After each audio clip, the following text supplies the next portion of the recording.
कैसे रोक देबे? अब मोर से नहीं चले जा सके भाई। जाना भाई वादे दुकान दिखत यार। हाँ? जा भाई। जल्दी जल्दी पहन ले यार। आओ किसे पेला यार, पेला तो हाँ। देख तो भैया ये गाड़ी का बिगड़ेगा, चालू ही नहीं होते। हाँ भाई।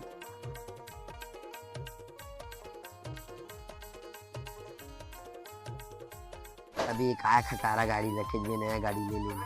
नहीं भाई, जब तक चला तब तक चलन दे यार।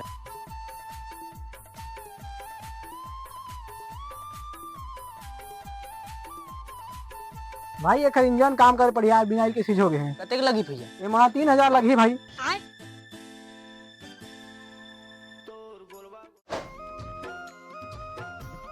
तब बोर तरह आइया ऑटो पार्ट वाले है तो 2500 लेते आते हैं, किसी 3000 लेते। भाई मोला 55 साल काम करत होगा, अभी तक मेरे गाड़ी में शिकायत नहीं आई है। रुक मैं बात करत हूँ।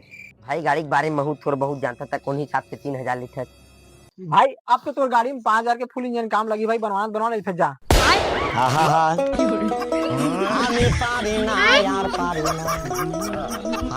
बना दे यार, एक बात तो मत मान यार, बना दे यार। अब तो नहीं हो सका भाई, तो अपन गाड़ी ले जा।